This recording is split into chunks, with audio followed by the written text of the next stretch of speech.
Gabriel Iesi, aquí, a quien no veíamos hace un rato, le damos la bienvenida. ¿Cómo estás, Gabriel? Bien, Charlie, vos, un gusto estar acá siempre con ustedes. Igualmente. Gracias, querido.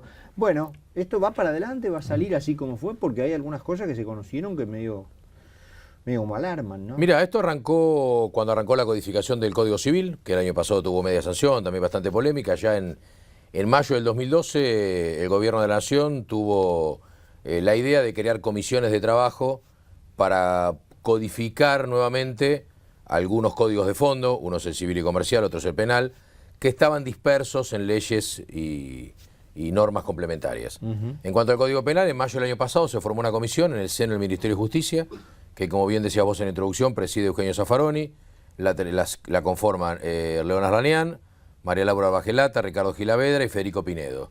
Y Roberto Carles, que es un colega interno del Ministerio de Justicia, quien hizo la coordinación de esta comisión. Trabajaron durante 18 meses. El jueves pasado se habían conocido ya 15, 20 días antes el borrador, que son estos dos cuerpos, la parte general y la parte especial del Código Penal. Se conocieron los lineamientos.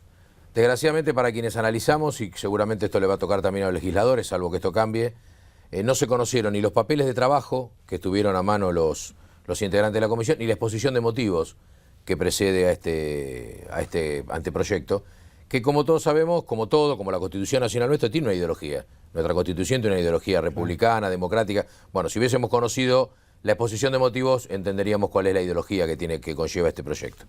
Lo que se quiso hacer acá es sistematizar en un solo código la más de 400 leyes complementarias y reformas que tuvo el código, entre la famosa ley de Bloomberg, la ley de grooming, entre otras.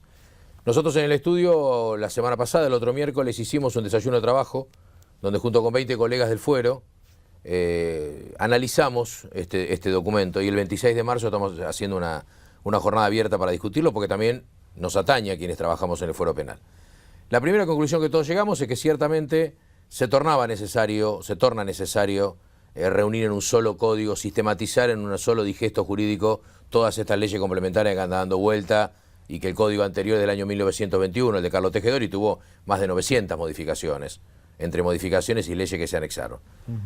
Ahora bien, ¿es este el remedio final? Y esto se va a tener que discutir mucho. Primero, que tampoco... ¿Hacer algunas preguntas? Sí, yo te quería hacer un solo agregado. Primero, sería interesante también, porque esto lo ve mucha gente y tiene repercusión, que también se puedan conocer, más allá de la exposición de motivos, las disidencias que plantearon cada uno. Algunas se conocieron por Twitter, de Pinedo, de Bajelata, pero también cuando en mayo del 2012 se creó la comisión, en el seno del Ministerio de Justicia, en la página web del Ministerio de Justicia, existía la posibilidad de que cualquier ciudadano ingrese por un mail una sugerencia sobre alguna propuesta. Personalmente incorporé dos propuestas, incorporé la propuesta de la penalización con alguna tipificación del uso de los inhibidores de señal en los robos de camiones. Nosotros coordinamos una mesa interempresarial de piratería de camiones, y hoy el uso de inhibidores está circunscripto a todas las bandas, y eso no está penalizado en el Código actual. Y por segundo término, también mandé un mail pidiendo que se trate los delitos contra la seguridad vial como un capítulo aparte. No sé cuánta gente más mandó alguna sugerencia, ni qué camino tuvo esa sugerencia. Sí. Todo eso sería interesante conocerlo para poder hacer, junto con la letra fría que tenemos acá en estos 289 artículos, divididos 63 en la parte general, el resto en la parte especial, conocer cuáles son los lineamientos generales. Ahora, la gente de a pie, digamos, está preocupada por algunas cosas que se conocieron, que se dejaron traslucir del proyecto, y que son más del todos los días de un país que viene con un arrastre de problemas de seguridad importantes. Por ejemplo, ¿es verdad que el tema de la reincidencia va a ser como se dice, que no se va a tomar en cuenta más, y que prácticamente un asesino serial por cada uno de sus delitos va a ser estudiado y eventualmente enjuiciado como si fuera su crimen original? Te respondo en dos palabras, es cierto. Esto tiene dos áreas. Esto tiene su parte general y su parte especial. ¿Qué es la parte general? Los lineamientos generales del código, donde habla cómo son las penas, qué tipo de pena se cumple, cuál es el límite de la pena, la reincidencia, la peligrosidad. Esa es la parte general, el marco general del código. Y después tiene un área de articulado. Tengo otras más, es verdad. Tiene un área de articulado donde acá se han modificado 180 artículos, se han creado figuras penales nuevas. Ciertamente se creó la figura contra el genocidio, el terrorismo, los delitos ambientales, se han creado figuras penales nuevas.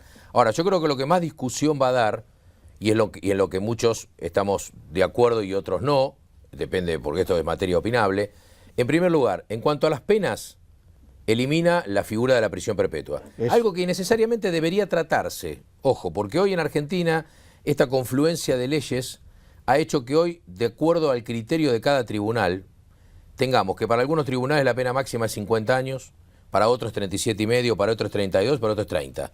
No hay una unificación en cuánto es la pena máxima. Ahora bien, ¿es posible en una sociedad como actual modificar el código con los reclamos? Porque la legislación no puede ir desconexa de la realidad social que vive un país. Entonces, este código solo, por sí, ¿soluciona los problemas? Teniendo en cuenta que el derecho penal es el último, digamos, de los resortes en materia de seguridad, te diría que no. Porque esto debería ir de la mano de revisar las leyes de ejecución que permiten las salidas transitorias, por ejemplo. ¿Quién controla estas salidas transitorias? Este código prevé 7 penas alternativas. La primera es la única que yo le veo raciocinio, que es la prisión domiciliaria. Y el resto son solamente esbozadas en un escrito, que por ejemplo, detención de fin de semana. El gran problema es el control en este tipo de penas. Bueno, para que te quiero hacer otras. Dale adelante. Porque son medio grosas. Termino lo de la reincidencia.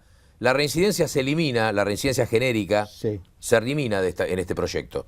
Con lo cual, lo que la reincidencia buscaba y busca en el código actual, que es por un lado impedir la libertad condicional, que acá se suprime la libertad condicional, y por otro lado marcar una conducta antisocial de una persona. Claro, obvio, normal. No, lógico, a mi entender lógico, yo no estoy de acuerdo en la eliminación, deja de ser un agravante. Bueno. Entonces, cada uno de los delitos es juzgado en un compartimento estanco. Bueno, yo anoto ya, esto no lo digo, no lo decís vos, lo digo yo, un primer disparate.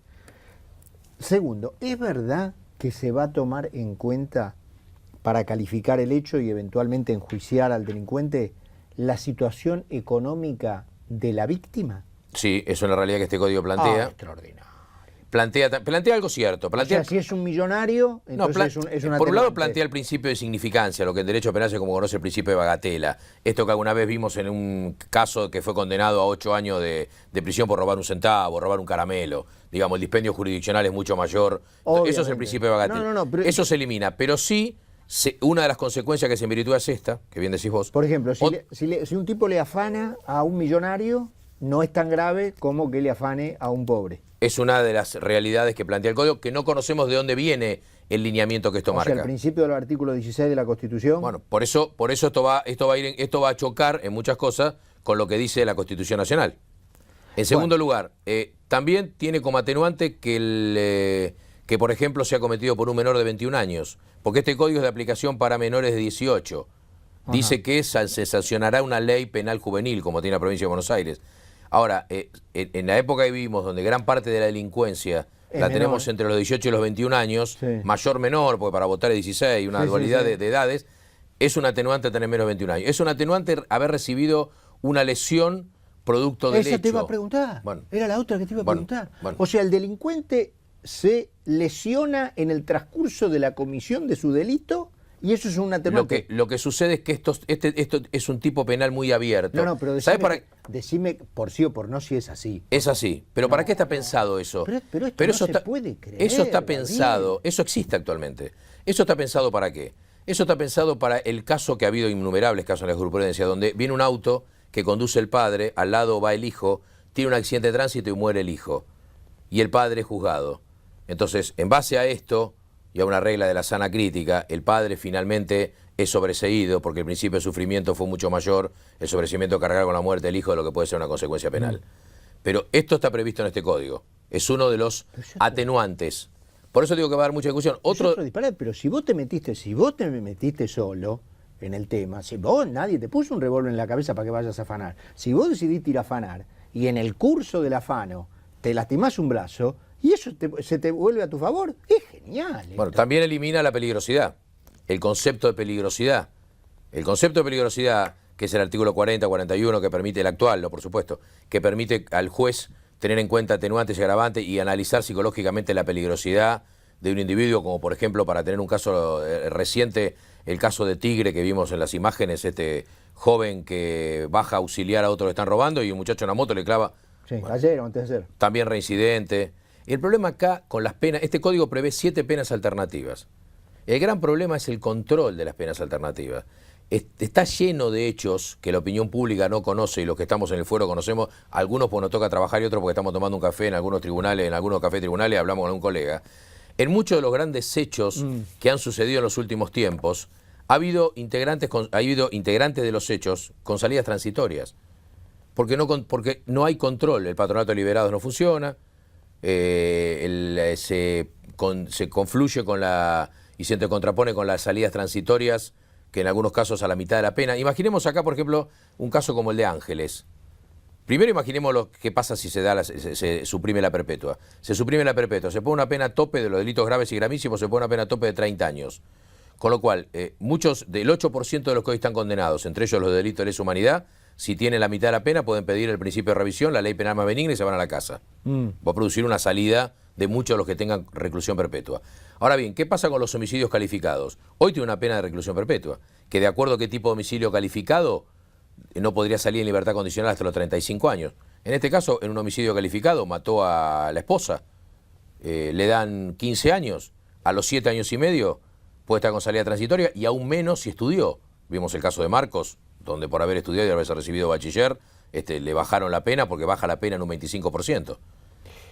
Bueno, querido, si te parece, porque tengo que ver todavía nuestra columna con Soledad Blardone, lo vamos a seguir porque... Es un tema, y a partir del 1 de marzo, cuando se inicie la apertura de las sesiones y empieza a discutirse en las comisiones pertinentes en las cámaras, va a dar mucho más que hablar. Cuando quieras podemos ver inclusive algunos articulados 120, anotate 120, 121, que son algunos articulados que hablan del periodismo. Bueno. Sobre el uso de las cámaras ocultas, sobre el uso de los papeles privados. No podíamos faltar. Y sobre el uso de los papeles privados. Va a dar mucho que hablar. No podíamos faltar. Va a dar mucho que hablar porque muchos entienden que es una limitación a la tarea del periodismo en cuanto a brindar papeles privados o hacer cámaras ocultas. Estos artículos van a dar mucha tela para cortar. Gracias, Gabriel. Gracias a vos, Charlie. Un placer tenerte de vuelta con nosotros. Como siempre, un gusto.